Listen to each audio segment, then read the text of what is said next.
Logos, François Cognan, présente Rhéma. Orateur, l'archevêque Kodja, la révolution de l'évangile. Thème, il y a toujours un temps de grâce pour les enfants de Dieu.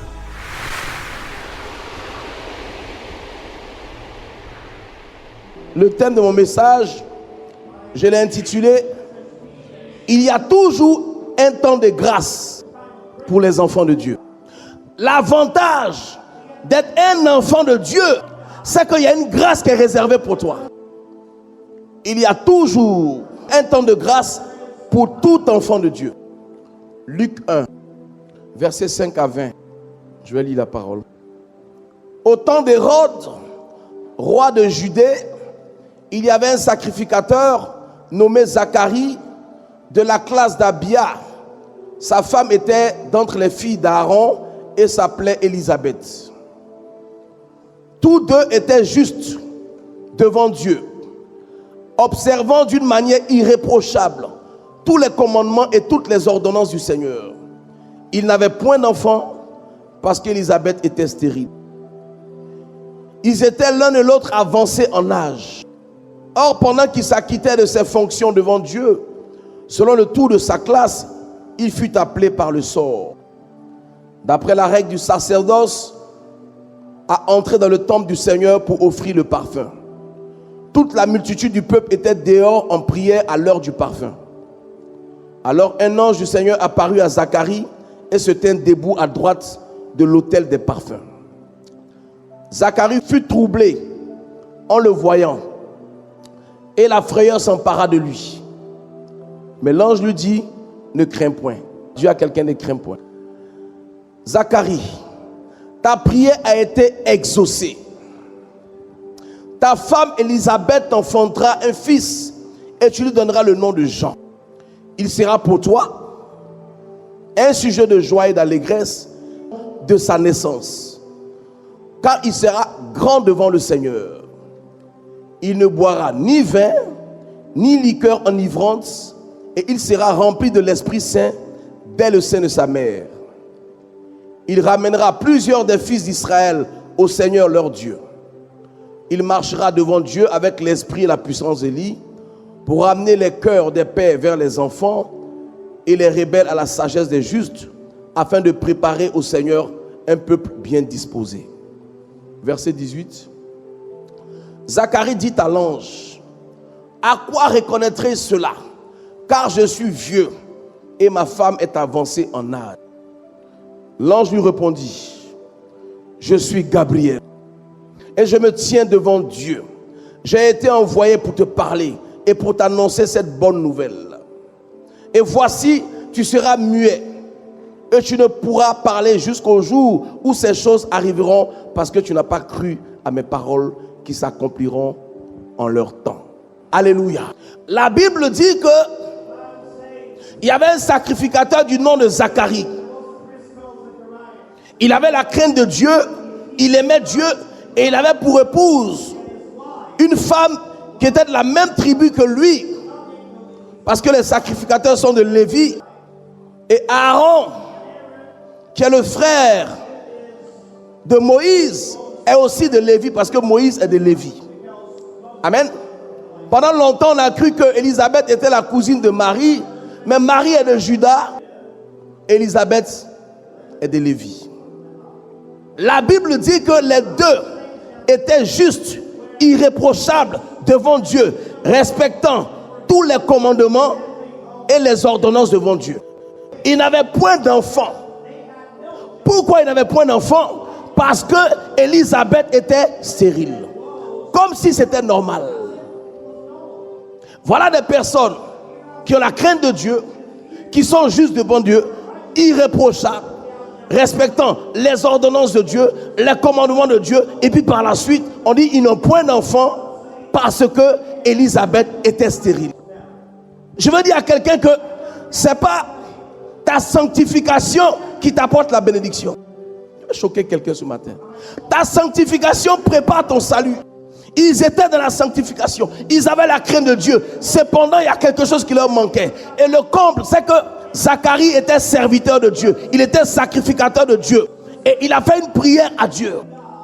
La Bible dit qu'ils étaient avancés en âge. Ça veut dire que la ménopause était passée. Ils n'espéraient plus avoir d'enfants. Dis à ton voisin, Dieu peut tout faire. La Bible dit que le sort est tombé sur lui. Et c'est lui qui devait présenter le parfum dans le lieu très saint. Et lorsqu'il est rentré sur le côté, il a vu quelqu'un arrêté. Lorsqu'il a vu quelqu'un arrêté, il a compris que ce n'était pas un homme ordinaire, parce que personne ne rentre dans ce lieu-là. La Bible dit qu'il était rempli de frayeur.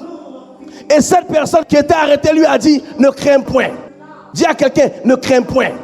Dans la Bible, il est écrit 365 fois, ne crains point. Chaque matin, lorsque tu te réveilles et que tu es inquiet, tu te soucies du lendemain, il y a une parole pour toi. Cette parole, c'est ne crains point.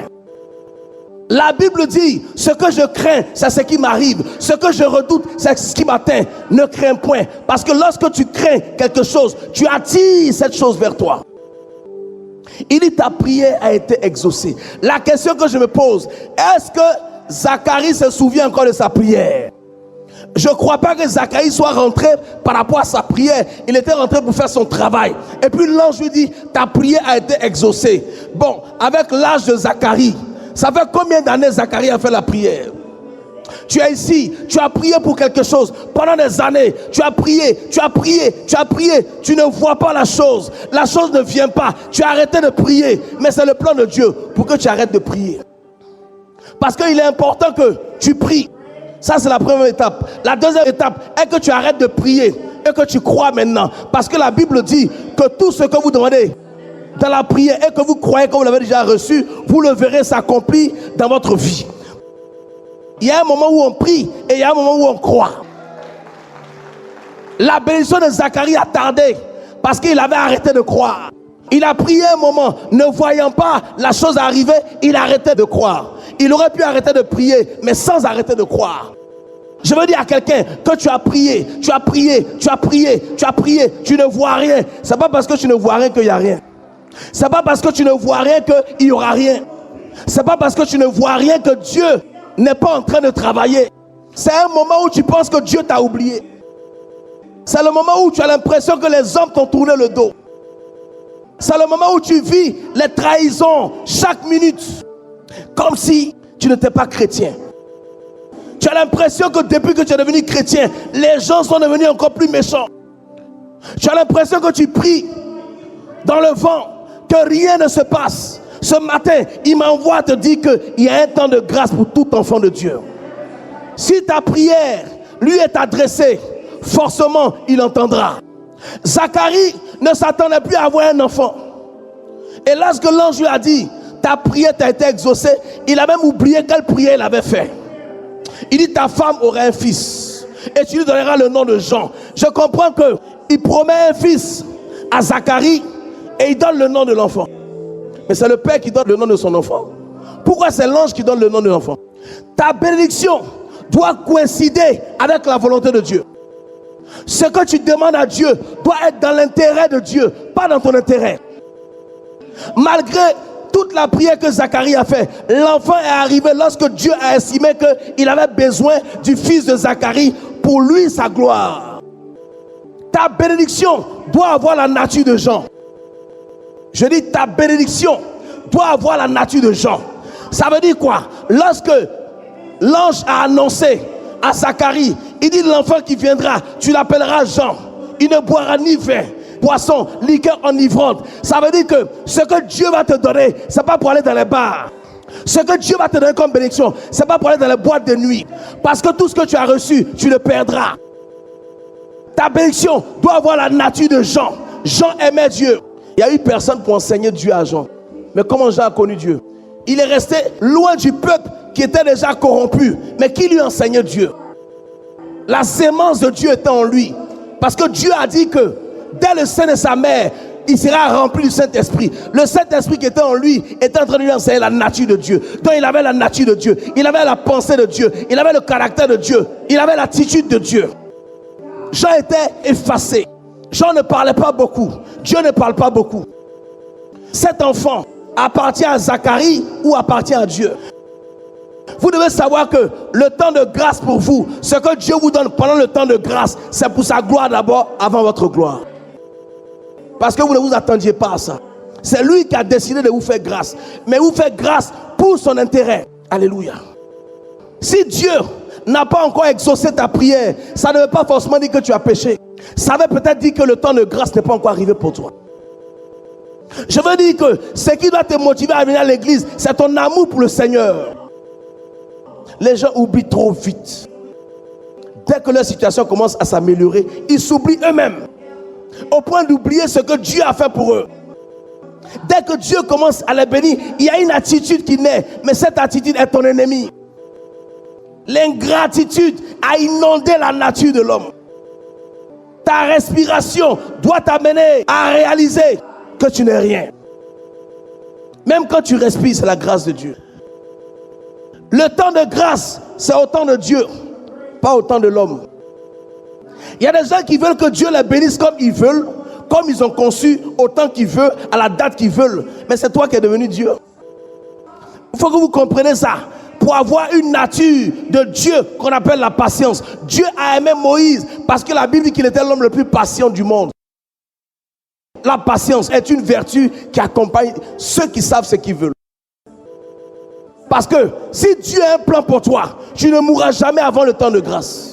Mais dans ta nature, tu dois être vrai. Le fait que Zacharie ait posé la question, il a été sanctionné. Pourquoi? Parce que Zacharie est sacrificateur. Mais lorsque Marie a posé la question, elle n'a pas été sanctionnée parce qu'elle était une simple croyante. Elle ne servait pas Dieu. On pouvait comprendre. Mais comment toi tu es pasteur et puis tu doutes de ton avenir? Comment tu es pasteur et tu ne crois même pas en toi? Comment tu es pasteur, tu ne crois même pas au Dieu que tu sers? Comment tu es pasteur et puis tu n'es pas stable? Comment tu es pasteur et puis tu comptes sur l'homme, tu ne comptes pas sur Dieu? Il dit, je suis Gabriel. Alléluia. Pour dire que je ne me déplace pas comme ça. Je me tiens devant Dieu. Quand je viens parler, je suis la théophanie de Dieu. Quand tu m'entends parler, c'est Dieu qui parle. Il n'a pas dit Dieu te rendra muet. Il dit tu seras muet. Ce qui m'inquiète, dans 20 ans, est-ce que tu seras encore chrétien? Aujourd'hui tu acclames. Aujourd'hui tu cours pour s'aimer. Mais dans 20 ans, est-ce que ta foi sera intacte? Malgré le fait que Zacharie n'avait pas d'enfant, on dit qu'il était irréprochable. Il s'est dit que la volonté se fasse, que j'ai des enfants, que je n'ai pas d'enfants. Ma relation avec Dieu ne doit pas être entachée. Que je sois riche, que je ne sois pas riche, ça n'a rien à voir avec mon amour pour Dieu. Ta relation avec Dieu doit être désintéressée, afin que Dieu s'intéresse à toi. Beaucoup de gens ne reçoivent pas la bénédiction parce qu'ils ne comprennent pas la bénédiction. Ils ne savent pas que la bénédiction a un plan. On ne cherche pas Dieu pour du matériel. Il a prié pendant longtemps. Dieu a exaucé Zacharie comme il a exaucé Abraham. Abraham que Dieu a appelé, il a pris 25 ans pour voir. Alors que cet enfant-là était même pour l'avantage de Dieu. La bénédiction peut tarder. Mais si elle tarde, attends-la. Car elle s'accomplira certainement. Dieu n'a jamais dit que ça serait facile. Mais même si ce n'est pas facile, ce n'est pas impossible.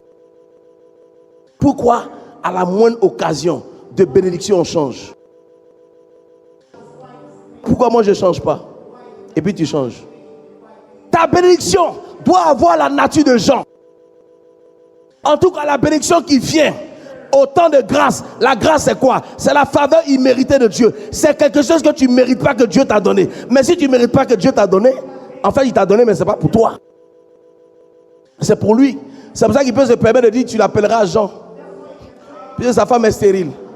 Est-ce que stérile fait enfant? Stérile ne fait pas d'enfant. Donc quand il donne un enfant là, il te donne, mais ça veut dire n'oublie pas. Quelqu'un te dit non, fais comme chez toi. Mais il est en train de te dire que tu n'es pas chez toi. Par exemple, si tu es chez toi, maman te dit fais comme chez toi. Et je dis chez moi. Donc quand quelqu'un te dit fais comme chez toi, ça veut dire gêne-toi. Mais il y a des gens, quand tu leur dis fais comme chez toi là, il met un pied ici, il met un pied ici.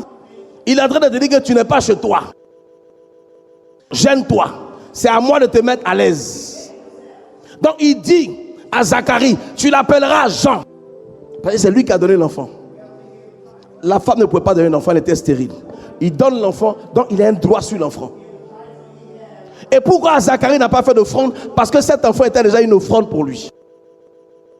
Il dit, tu l'appelleras Jean. Mais lorsque l'enfant est né, Zacharie était muet.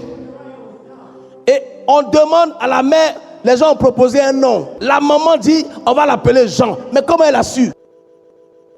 Parce que lorsque Zacharie sortait, il était muet. Qui a parlé à la maman? À aucun moment, Dieu a parlé à la femme. Mais comment elle sait qu'on doit l'appeler Jean? Tout ce que vous demandez à Dieu doit être pour la gloire de Dieu. Mais qui pense à la gloire de Dieu? Qui a des projets pour Dieu? Tu as des projets pour ta maison. Tu as des projets pour tes enfants. Mais qui a des projets pour Dieu? Qu'est-ce que tu projettes faire pour l'œuvre de Dieu? Pour la maison de Dieu? Pour le lieu de ta bénédiction? Dieu aime les gens spontanés. Dieu aime les gens qui anticipent. Tout ce que nous sémons produit en son temps. Quand tu sèmes la tomate, tu ne dis pas la tomate, il faut pousser la semaine prochaine. Tu n'as aucun pouvoir sur ça. Mais pourquoi quand tu sèmes avec Dieu, tu exiges le temps de la moisson de ta sémence? C'est pas comme ça. En fonction de la nature de ce que tu as sémé, ça va pousser. La tomate, ça prend 3 mois. Le maïs, ça prend 6 mois. Si tu sèmes le maïs, tu ne vas pas dire au maïs, il faut pousser dans 3 mois. Amen ou pas amen? Vous devez savoir que le temps de grâce est comme une grossesse que vous portez. Si vous accouchez avant, l'enfant sera prématuré. Si vous accouchez après, l'enfant sera trop vieux. Dieu n'est jamais en retard. Il n'est ni en avance ni en retard. Dieu est toujours à l'heure. Pourquoi? Parce qu'il est le maître du temps et des circonstances. Dieu est au-dessus du temps. Le temps a un commencement et une fin. Dieu n'a ni commencement ni fin. Le temps est là et Dieu est au-dessus. Quand tu nais, on écrit, il est né à telle date, à telle heure. Quand il meurt, dans l'acte de décès, il est mort. C'est le temps. Les hommes sont tenus par le temps, mais Dieu n'est pas tenu par le temps. Dieu est au-dessus du temps. Dieu est le maître du temps. Dieu est le chef du temps. Dieu ne regarde pas au temps. Ce qui est sûr, c'est qu'il a promis pour toi. Que ça tarde, que ça ne tarde pas. À cause du fait que tu es dans son plan, tu ne mourras pas avant le temps de grâce. Quelque chose va se passer dans ta vie. Aujourd'hui, on se moque de toi parce qu'on pense que tout est fini. Aujourd'hui, les gens ont changé parce qu'ils ont l'impression que tu ne peux plus renaître, tu ne peux plus être comme avant. Il y a des attitudes qui ont changé parce que les gens ont la mémoire courte. Ils se pressent pour dire non, c'est fini. Mais toi, tu es qui pour savoir que c'est fini? Je veux dire à quelqu'un, toi qui as été abandonné, toi qui as été méprisé, toi qui as été trahi parce qu'on pense que c'est fini, je t'annonce que ce matin, c'est le temps de grâce pour toi. Je t'annonce qu'il y a un temps de grâce qui commence pour toi. Je t'annonce qu'il y a quelque chose d'extraordinaire qui commence pour toi. Pendant que les hommes pensent que c'est terminé, Dieu n'a pas encore dit son dernier mot te concernant. Et avec Dieu, quelque chose de nouveau commence. Parce que Dieu n'est pas avec ceux avec qui les hommes sont. Dieu est avec ceux que les hommes ont abandonnés. Est-ce que je parle à quelqu'un? Écoutez, ce que tu as perdu ne t'était pas destiné. Parce que ce qui est à toi, tu ne le perds pas. Est-ce que je parle à quelqu'un? Ce qui est à toi, ce qui porte ton nom. Même quand tu viens en retard, la table porte ton nom. Quand tu viens, quand tu dis ton nom, malgré le fait que le restaurant est bourré, on vient te faire asseoir. Je veux dire à quelqu'un qu'il y a une réservation pour toi. Je dis, il y a une réservation pour toi. Dans le livre de vie, il y a quelque chose qui est écrit pour toi. Et cette parole-là, c'est une prophétie. Et ce n'est pas la prophétie de changer, c'est à toi de changer afin de rentrer dans cette prophétie. Souvent les gens attendent la prophétie. Lorsque la prophétie sonne, ils croisent les bras, ils attendent. Quand la prophétie sort, en même temps que tu as entendu, le diable aussi a entendu. L'objectif du diable est de se battre pour ne pas que la prophétie se réalise. Mais si toi tu dors, la prophétie ne va pas se réaliser. Donc c'est à toi de changer, de voir dans tes habitudes ce qui n'est pas bon, rectifier, corriger, afin que la prophétie soit toujours focalisée sur toi. Je veux dire à quelqu'un que ce lieu-là est la cité de la grâce. Quel que soit ce que tu as perdu, il y a une deuxième chance pour toi. Je dis, il y a une deuxième chance pour toi. Il y a quelque chose de bon qui arrive pour toi. Il y a quelque chose de nouveau qui arrive pour toi. Il y a quelque chose qui vient de Dieu qui arrive pour toi. Afin qu'un homme ne dise pas que c'est moi qui l'ai fait. Afin que ta bénédiction soit verticale. Afin que le monde voit que la bénédiction vient de l'Éternel. Le peuple d'Israël est resté en captivité pendant 430 ans. Le peuple que Dieu s'est choisi. Le peuple que Dieu a appelé. Mais qu'est-ce qui s'est passé? Dieu a prévenu Abraham. Il a dit à Abraham, je suis Dieu. J'ai créé les hommes. J'ai créé la terre. J'ai tout créé. Mais c'est toi que je choisis. C'est ceux qui sortiront de toi qui seront mon peuple. Mais pour justifier cela, vous serez esclaves pendant 400 ans. Le peuple ne savait pas, mais Abraham savait. Parce que la Bible dit que Dieu ne fait rien sans le révéler à ses serviteurs, les prophètes. Il a prévenu Abraham. Je ne sais pas si Abraham a prévenu Isaac.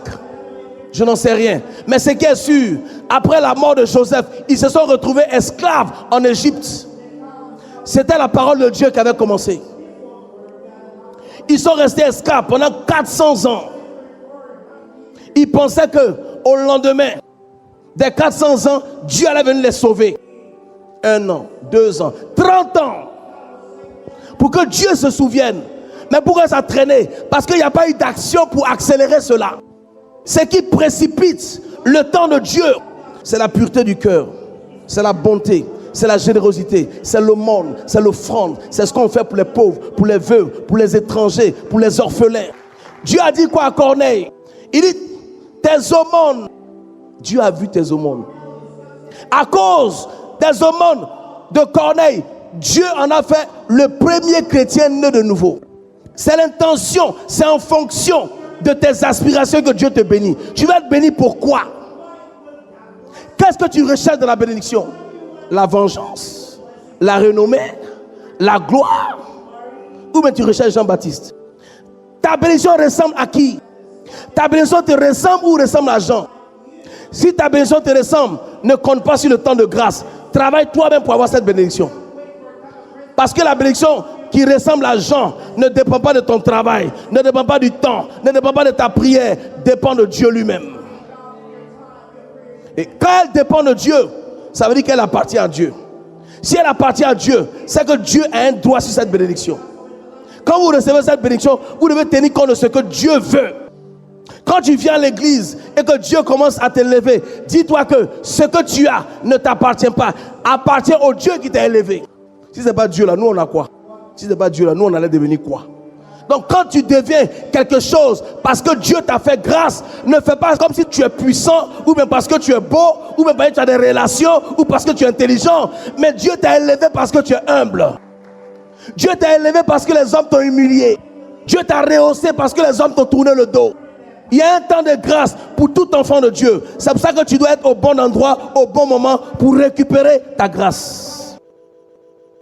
Parce que quand tu rates un seul culte, tu ne sais pas ce que tu rates. Le jour où tu as raté, tu ne sais pas si c'est ton temps de grâce. Je veux dire à quelqu'un qu'il y a un temps de grâce et puis il y a des hommes de grâce. Il y a des gens, quand tu les rencontres, même quand ce n'est pas ton temps de grâce, à cause de la connexion, tu reçois la grâce. Si Potiphar n'avait pas rencontré Joseph, sa maison n'aurait jamais prospéré comme elle a prospéré. Ce qui fait un homme dans la vie, ce sont ses valeurs. Nous voulons que notre bénédiction soit comme nous voulons. Tu es tellement focalisé sur ce que tu recherches que tu ne vois même pas ce que Dieu fait pour toi à chaque seconde. Tu échappes à des accidents, tu échappes à la mort subite, mais tu ne vois pas parce que c'est dans le monde invisible. Mais Dieu a déployé ses anges pour te protéger. Ça là, c'est un temps de grâce pour toi. Nous ramenons la grâce au matériel, à l'argent, mais la santé est une grâce. La longévité est une grâce. Même le petit travail que tu as est une grâce. Parce qu'avant tu ne l'avais pas. Ce travail te permet de t'organiser. Ce travail te permet de te déplacer. Ce travail te permet de donner à manger à ta famille. Mais c'est une grâce. Comment tu peux te lever contre la personne qui te donne le travail? Ça retarde le plan de Dieu pour toi. Parce que Dieu sait que tu vas changer. Il y a des gens qui viennent à l'église, mais la parole de Dieu ne perce pas leur cœur. La parole de Dieu ne les touche pas. Écoutez, la première des choses qui va s'opérer dans ta vie en tant que chrétien, c'est la transformation. Sans transformation, il n'y a pas de formation. Dieu forme celui qui est transformé. C'est ta formation qui crée ta transformation. Mais si tu ne veux pas, Dieu ne peut pas le faire. Il y a eu un homme du nom de Samson. Samson a été juge pendant 20 ans en Israël. Dieu a aimé Samson. Il en a fait l'homme le plus fort de sa génération. Mais Samson avait un problème. Il aimait les femmes. Et il aimait les femmes étrangères. Et la Bible dit que Samson s'est fait avoir. Parce que Dieu a fait de Samson son armée pour glorifier son nom. Ça veut dire que Samson à lui seul pouvait vaincre 1000 personnes. Et ça n'arrangeait pas l'adversaire. Et l'adversaire a cherché son point faible. Le diable ne va jamais t'attaquer par ton point fort. C'est pour ça que ton point faible doit être sanctifié afin que ça devienne ton point fort. Ils ont su que le point faible de Samson, c'était les femmes. Ils ont envoyé une femme qu'il aimait. Cette femme l'a séduit. Et Samson est tombé. Amen. Lorsque Samson a perdu sa puissance, la Bible dit qu'ils l'ont ligoté et ils ont crevé ses yeux. Alléluia. Quelqu'un qui ne voit plus, il est handicapé. Amen ou pas amen? Pourquoi Dieu a permis qu'on crève les yeux de Samson? Parce que c'est avec les yeux là que Samson regardait les femmes. Ils ont pensé qu'il faisait du mal à Samson. Ça veut dire que le malheur de Samson est devenu son bonheur. Étant donné que Samson ne voyait plus les femmes, il n'était plus focalisé sur ce qu'il ne voyait pas. Maintenant, Samson utilisait ses yeux intérieurs. Ce temps de retraite, pendant qu'il poussait la mule, c'était son échauffement, c'était son entraînement pour garder la forme. Il ne savait pas qu'en faisant travailler Samson, il le préparait pour la gloire de Dieu. Joseph a dit à ses frères: vous avez mérité de me faire du mal, mais Dieu l'a changé en bien. Parce qu'il y a un temps de grâce pour tout enfant de Dieu. Quel que soit le mal qu'on te fait, le temps viendra où Dieu changera ce mal-là en bien pour la gloire de son nom, afin qu'un témoignage soit sur tes lèvres. Samson avait péché. Les gens pensaient que c'était fini. Mais ce qu'ils avaient oublié, c'est que la puissance de Samson était dans ses cheveux. La puissance de Samson n'était pas dans son bras, n'était pas dans son pied. Parce que le bras ne pousse pas, le pied ne pousse pas, mais les cheveux poussent. Pendant que Samson était en train de pousser, il poussait la meule. Il poussait, on se moquait de lui. Il ne voyait plus, mais spirituellement, ses yeux spirituels étaient ouverts. Chaque fois qu'il tournait, ses cheveux poussaient. Chaque fois qu'il tournait, ses cheveux poussaient. Il a demandé une grâce, une faveur à Dieu.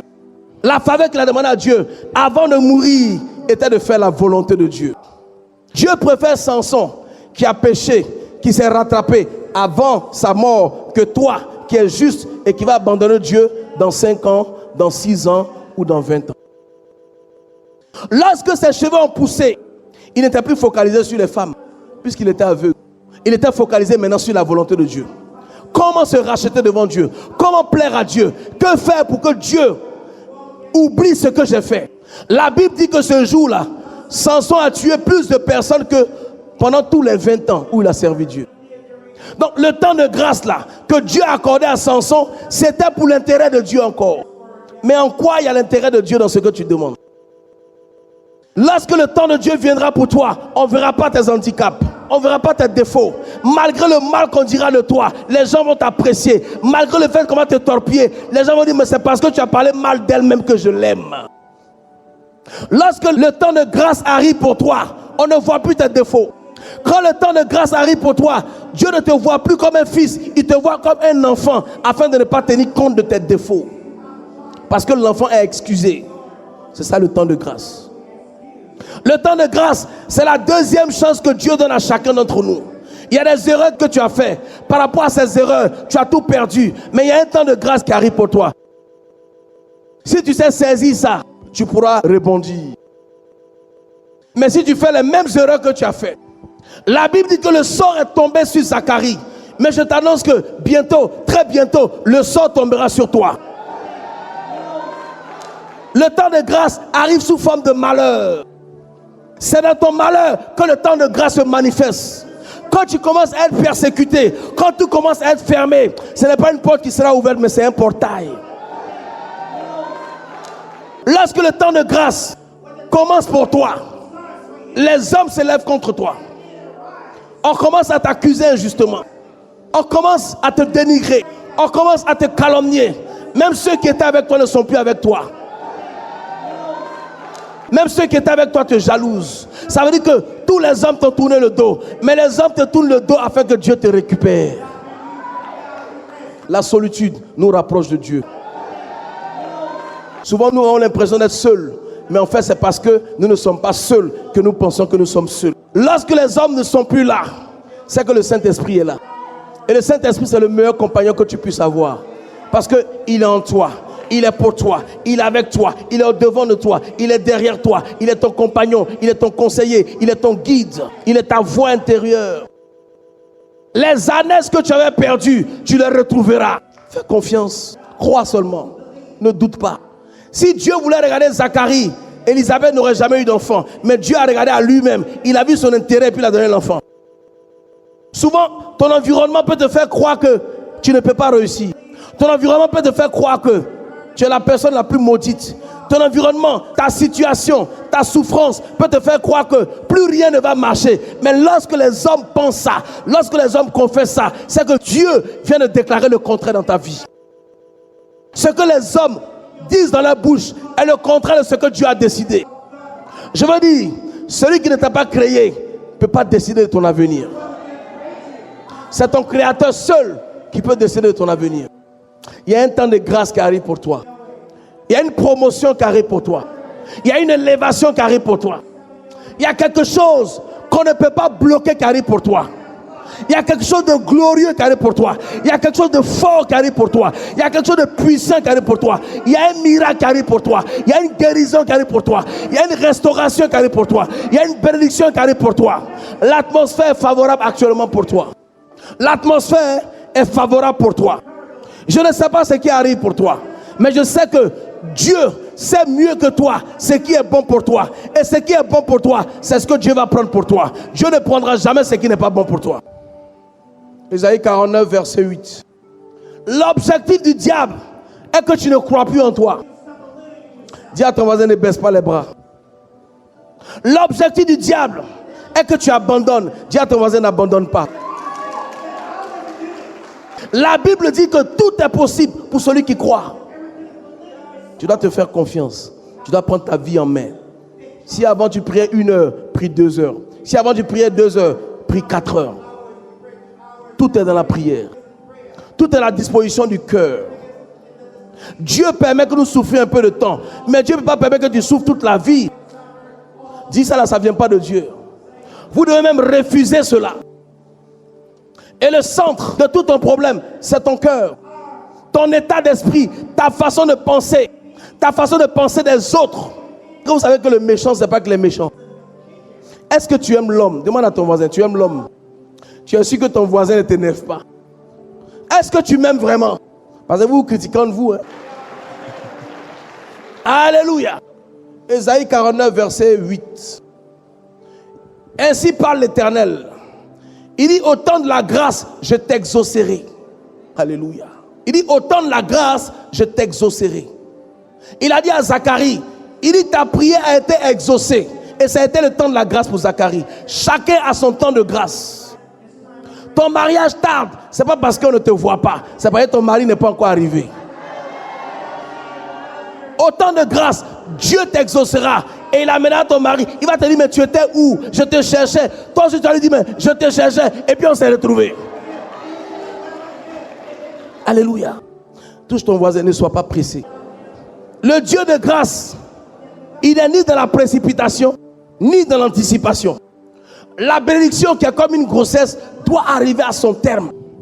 Un enfant qui doit naître à 9 mois, s'il naît à 3 mois, est-ce qu'il va vivre? Dis à quelqu'un, je suis enceinte de ma bénédiction. Parce que ta bénédiction, elle n'est pas à l'extérieur, tu la portes. Elle est en toi. Quand le temps arrive, tu accouches. Souvent, tu es dans un couple et puis vous n'avez pas d'enfant. Peut-être que cet enfant qui va naître sera handicapé. Dieu sait, toi tu ne sais pas. Donc souvent même, c'est un bonheur pour toi. Tu peux adopter un enfant. Le plus important, c'est de l'aimer. Ça aussi, c'est une grâce de Dieu. On est focalisé sur ce qu'on recherche.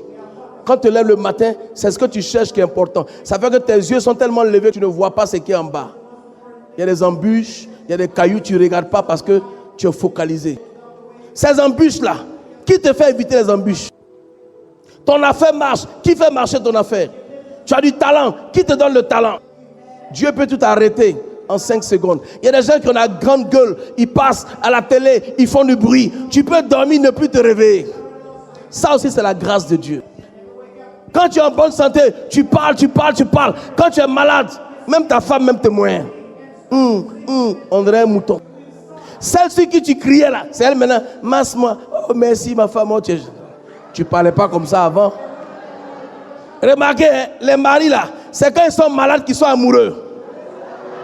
Vous n'avez pas remarqué ça? Quand il est en bonne santé, il est impoli. Dis à ton mari, tu vas voir ce qu'il y a dedans.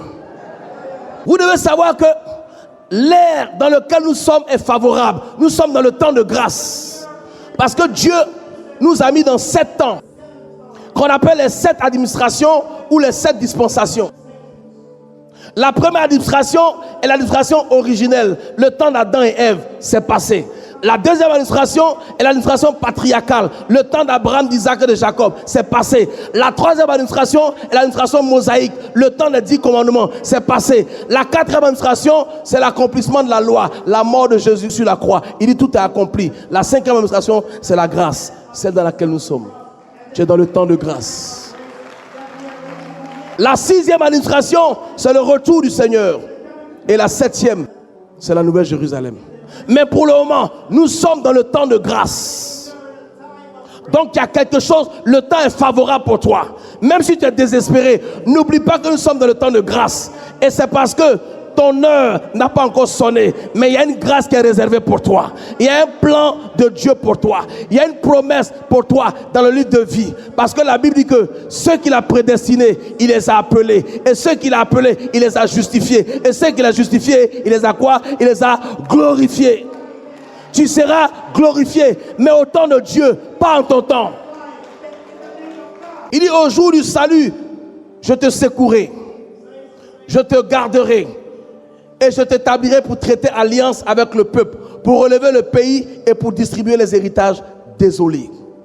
Même malgré le temps de grâce, Dieu cherche toujours un homme pour provoquer la grâce dans ta vie. Lorsque Lazare est mort, la Bible dit que Lazare était malade et on a prévenu le Seigneur. Il ne s'est pas pressé. Alléluia. Il savait que Lazare devait mourir, mais il ne s'est pas pressé. Lorsque Lazare est mort, il a attendu encore 4 jours. Et quand il est arrivé, on lui a dit que Lazare était mort. La Bible dit que Jésus a pleuré. Mais pourquoi pleurer si tu sais que tu peux ressusciter? Jésus a pleuré pour montrer que son cœur était pur. Parce que Dieu exauce celui qui a le cœur pur. Lorsqu'il s'est retrouvé devant la tombe de Lazare, il dit: Père, je te rends grâce et je te remercie de ce que tu m'as exaucé, car je sais que tu m'exauces toujours. Lazare est ressuscité, mais c'est Jésus qui a été exaucé. Est-ce que tu comprends ce que je dis? Lazare était mort, il ne pouvait pas prier. Dieu a regardé Jésus pour ressusciter Lazare. Ça veut dire que malgré le temps de grâce, tu as besoin d'être connecté à quelqu'un et en alliance avec Dieu afin de précipiter ton temps de grâce. Il n'a pas dit merci d'avoir exaucé Lazare. Il dit: je te remercie de ce que tu m'as exaucé. Quelle assurance. Il dit: je sais. C'est ce qu'il a fait pour son père. Il dit: je sais que tu m'exauces toujours. Lazare a été ressuscité, mais il ne sait pas ce qui s'est passé. Même ce qui était mort dans ta vie ressuscitera. On va prier pour toi et tu seras exaucé. On va invoquer Dieu et quelque chose va se passer. La Bible dit que nous sommes héritiers de Dieu. Mais si tu es héritier, c'est qu'il y a un héritage. Il y a un héritage qui est écrit dans le Nouveau Testament pour toi. Quand on parle de testament, c'est qu'on parle d'héritage. Il y a l'Ancien Testament, il y a le Nouveau Testament. Ça peut être que tu n'as pas encore trouvé la page de ton testament. Souvent, il y a des paroles que tu lis dans ta Bible et puis qui te concernent. C'est ton testament. Tu lis, c'est comme si c'est à cause de toi qu'on a écrit cette parole. Qui voit de quoi je parle? Tu sens que Dieu te parle directement. Dieu, il parle tantôt d'une manière, tantôt d'une autre. La seule chose, tu ne dois pas avoir peur. Le temps de grâce est favorable pour plusieurs personnes ici. Je t'assure que là où tu es assis, tu vas sentir que c'est ton temps de grâce. On n'aura même pas besoin de te dire, mais il y a une conviction dans ton cœur. Il y a une puissance dans ton cœur. Il y a une onction qui va te convaincre pour te dire que c'est mon temps de grâce. Ce que j'attendais est en train d'arriver. Ce qui retardait est enfin arrivé. Ce qui est bloqué est débloqué. Ce qui était mort est ressuscité. Ce qu'on m'avait arraché, on m'a restitué. Ce qu'on m'avait volé, je l'ai récupéré. De la même manière que Jésus a été exaucé. Père, je te remercie. Je te rends grâce de ce que tu m'as exaucé. Car je sais que tu m'exauces toujours. Tu m'exauces parce que je ne vis pas pour moi, mais je vis pour toi. Tu m'exauces parce que je suis ton esclave. Seigneur, tu as vu la souffrance de ton peuple. Tu as vu la souffrance de tes enfants. Tu as vu l'humiliation de tes enfants. Le monde se moque d'eux. Les gens demandent où est leur Dieu, Seigneur. Fais quelque chose ce matin. Fais quelque chose ce matin. Ta grâce surabonde dans leur vie. Que ta gloire éclate dans leur vie. Que ce qui était impossible devienne possible dans leur vie. Tu changes les vies. Tu touches les vies. Tu restaures les vies. Tu guéris les âmes. Les choses ne sont pas perdues. Rien n'est perdu. Au contraire, les choses ne font que commencer pour toi. Il y a un temps de grâce pour toi. Dieu a vu comment tu as servi. Dieu a vu comment tu as jeûné. Dieu a vu comment tu as pleuré. Dieu a vu comment tu as souffert. Le temps de grâce est arrivé pour toi ce matin. De la même manière, Lazare était dans la tombe. Il n'espérait pas un temps de grâce. Dieu est passé par un homme, son fils, en qui il a mis toute son affection. Merci Père de ce que tu m'as exaucé pour ton peuple. Ce peuple que tu m'as donné, pour qui j'existe, pour qui je vis, à qui j'appartiens, dont je suis l'esclave, Seigneur. Que ce que tu veux me donner, Seigneur, je prie que tu donnes à ce peuple. Que la bénédiction que tu as réservée, je veux qu'elle commence par ce peuple. Tu touches les cœurs sincères. Tu touches les cœurs fidèles. Tu touches le vrai peuple. Le peuple fidèle, constant, loyal. L'atmosphère est favorable. Que Dieu vous bénisse.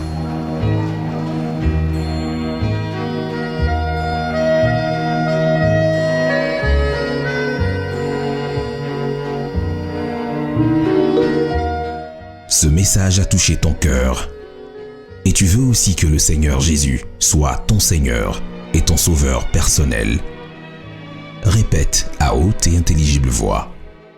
Je confesse de ma bouche le Seigneur Jésus. Et je crois dans mon cœur que Dieu l'a ressuscité d'entre les morts. Seigneur Jésus-Christ, je t'accepte aujourd'hui comme mon Seigneur et mon Sauveur personnel. Je te donne ma vie tout entière. Prends mon corps, mon âme et mon esprit. Fais de moi la personne que tu veux que je sois. Je te demande pardon pour tous les péchés que j'ai commis. Toi, Satan, je me sépare de toi.